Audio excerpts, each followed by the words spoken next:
We heard it from so many people. If you're going to Mexico, you have to go to San Miguel de Allende. But actually, there were a lot of reasons why we didn't want to come here. So sure, we heard that San Miguel is beautiful, but we also heard that it's totally overrun with expats and tourists, that it doesn't feel really authentic, and this is very important to us, that it's really, really expensive. And none of that really fits with our travel style. We're all about looking for those underrated gems, places that are kind of off the tourist trail, that are really authentic. And if it's a low-cost destination where you know your money's going further, well, that's even better. So we were a little hesitant to come here for a whole month. Well, it's day one for us here in San Miguel, and we have a big list of things to do today. We're going to tour the neighborhood, we're going to check out the sites, we're going to grab some groceries, we've got to take a first look at our Airbnb, and of course, we're going to give you our honest opinion. Is this city really such a must-see?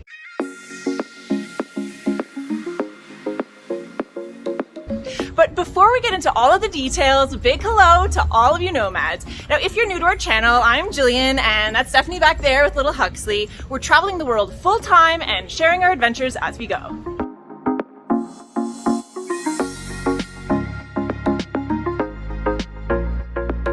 So we wanted to start our day with a little walk through the historic center, and wow, I am starting to see why people really love it here. This is beautiful. So we've got all of these lovely little low-rise buildings, and they're painted in really vibrant colors, and then this really striking cathedral over here.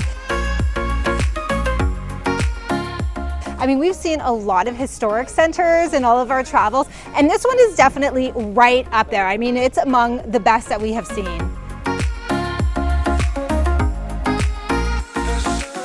I think we were mainly concerned with it being full of tourists and tacky shops, but actually it's very quiet here. I mean, it's only 8:30 in the morning, and I'm sure it's going to fill in a little later in the day, but I can definitely see why people would want to spend time here.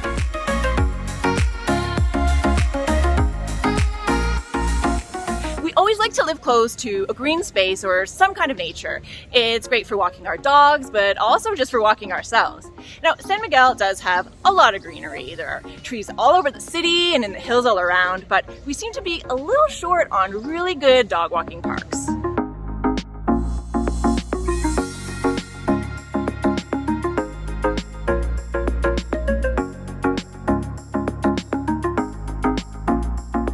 So we're here at the Plaza Principal, which is actually one of the main sites of the city.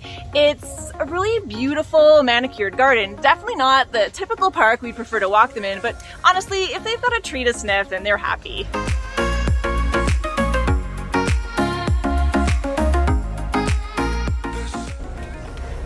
Chocolate Mexicano.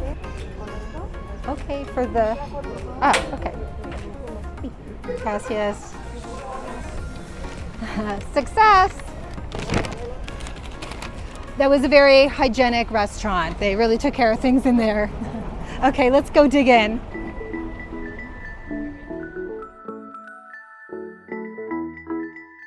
So we find our first days are always very hungry work, so we've decided to stop and have a little treat. We're going to have some chocolate-y churros, which we're very excited about. We actually tried these for the very first time when we were in Spain, and it was amazing. So we're really excited to compare with this one. So the place we went to is apparently a San Miguel institution. It's been around for over 20 years. So I'm thinking they do a pretty good job with the chocolate. So this one that I got, they have a few different types, but this one is called the Mexican version. Wow, so good. It's a lot lighter than the ones that we had in Spain. It's got a little bit of cinnamon in it, I think, to give it that bit of Mexican flair. And of course, we can't forget about the churros. So this one is looking really good. Let's give it a dip in the chocolate. Oh yeah, that's great. Light, fried, sweet, really great. Breakfast. So all of that, chocolate and 3 churros, cost 70 pesos, which I guess is an okay price. And it's a good segue into talking about the cost of living here and how expensive it might be. Of course, we've only just arrived, but already we can see there are a lot of restaurants here. So it would be very easy to slip into a little bit of lifestyle inflation if you're spending a lot of time here. And there are especially a lot of international restaurants, and of course that always jacks up the price. So we find that you can really balance out your budget if you want to eat local a little more often, and then maybe just save some of those fancier options for every so often.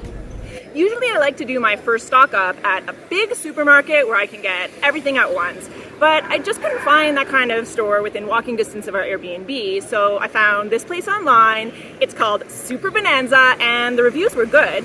It does look kind of small though, so let's go in and see what I can pick up.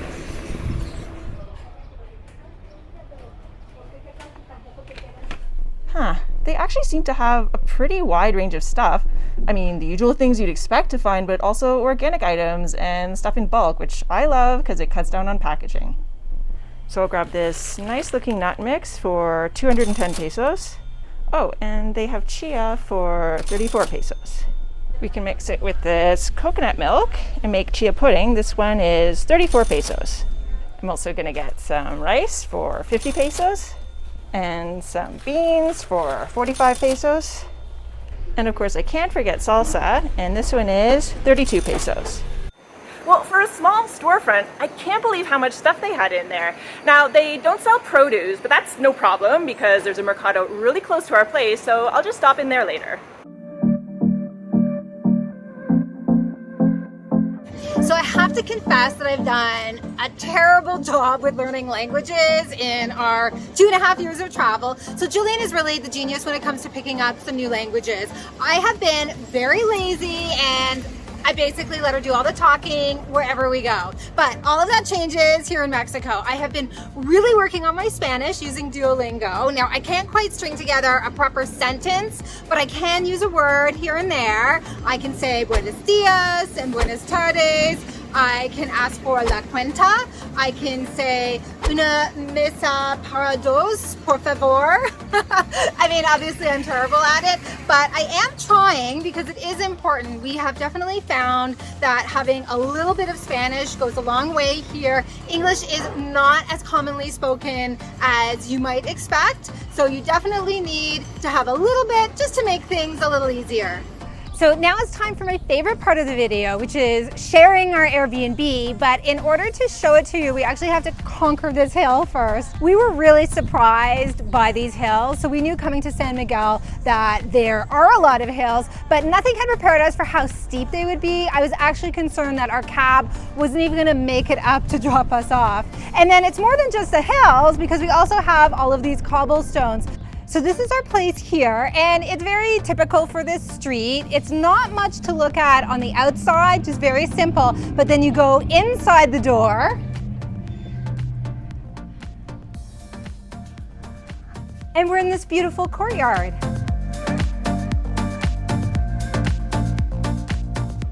So we're right here on the first floor, and if you've seen any of our other Airbnb tours, you'll know that we sort of have a preference for very minimalist, very modern apartments. We like to have a lot of muted colors. Well, this place is absolutely nothing like that. Let's take a look. So wow, right? Look at all this color. It's like an explosion of patterns and textures and fabrics and art.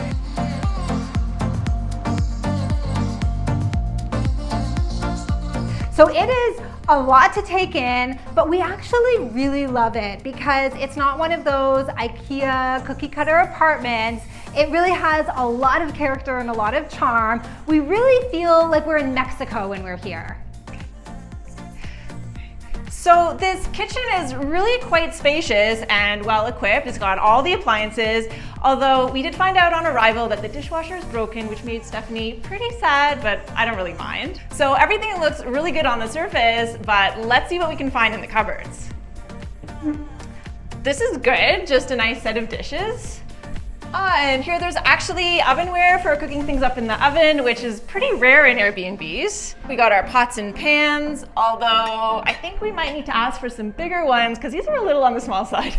Just kidding, there's some bigger ones in the back. And if you come over here to the bedroom, we've got more color and more art. And if you saw where we were staying last month, you'll know that we're really gonna appreciate having a bedroom with actual walls and actual windows and getting a good night's sleep. But there's even more. We just go up a couple flights.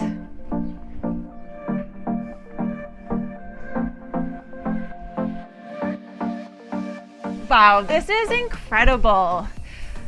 I think I can see all of San Miguel from up here.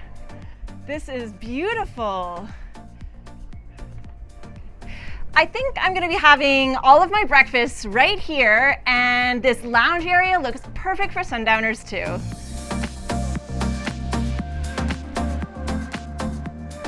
I can't believe that we almost didn't come here. It was this close. I know. We were hesitant because it's so popular. But this has actually been a really good reminder for us. So popular places are popular for a reason. So yeah, San Miguel de Allende is on the tourist trail, and yes, there are going to be lots of tourists and expats here. But it's a really beautiful city, and even though a lot of tourists do come here, it still has a really nice, laid-back kind of vibe. I mean, certainly our first day here has been way easier than our first day in our last destination, Puerto Escondido. So we arrived not really prepared for the kind of heat that we'd need to deal with, and it was scorching hot all day long. And we just so happened to have booked ourselves into a very unconventional Airbnb. So we're talking no walls, no windows, no air conditioning, and at night it was totally full of mosquitoes. And moths and flying insects of all kinds. So you can see for yourself by clicking on the next video right here.